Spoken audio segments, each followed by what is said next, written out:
I wrote a book last year, and some kid reached out to me to talk to me about it this morning. So his dad sent me an email, and I drove up to Leesburg to just meet at Panera with this kid who read my book. He's 11 years old, wanted to meet me and talk to me about it, and it was just really sweet. He actually read my book, was interested in the material, and kid's being bullied.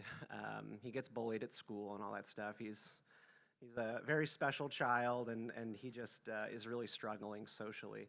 Um, and we talked about that for a while, and it just reminded me, I guess, on the drive home, I was thinking about my own experience being bullied when I was a kid. It was pretty relentless in fifth and sixth grade. I think that was probably the worst of it. So sometime around that exact age. Uh, at that time, I didn't have a very close relationship with my sister, so my only way to get through that was just watching Dragon Ball Z. And Dragon Ball Z is what gave me strength. But there are a lot of ways that people cope with being bullied, and some of those things are stories that they latch onto that give them fortitude and a spine. And then for other people, it's just victimizing other people, going right down the food chain to someone else. And so I tried that once, and it didn't go well. I have a little brother. He's 3 years younger than me, and we were on our annual family lake trip, and I was very scared of the lake because I had just seen Lake Placid, the gator movie, right, where it's in a lake. I was just very like irrationally terrified out of the lake. And so, like, what does somebody do who's feeling really insecure? They pick on someone else and force their fear on them. And so I started picking on my brother.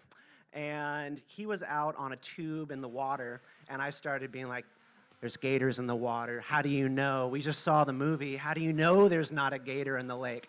And he started getting upset, and he started getting flustered, and I was having the time of my life picking on my brother, and he eventually started crying.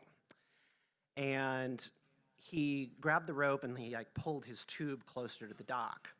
And, and he gets up on the dock, and he tells me to stop, and I don't stop.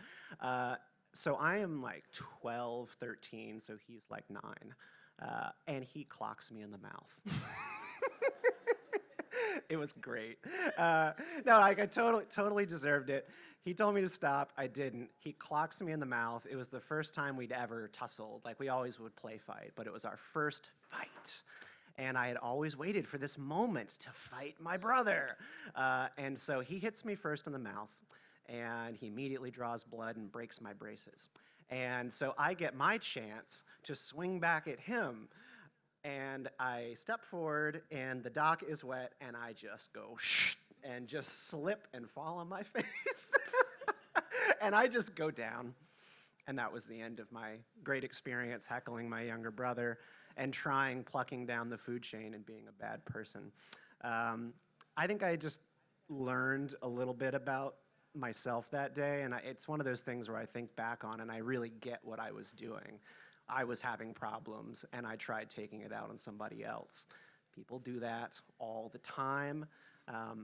And one thing I just always try to remember when someone is being nasty, being cruel, being mean, inhumane to others, in their adult lives or whatever, maybe your kids at school, they might have problems too.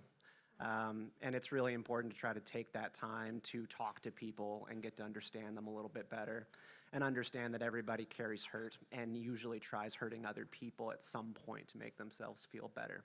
Hopefully those are in small and controlled ways. That was what's on my mind. So nice to see y'all. I'm Steven.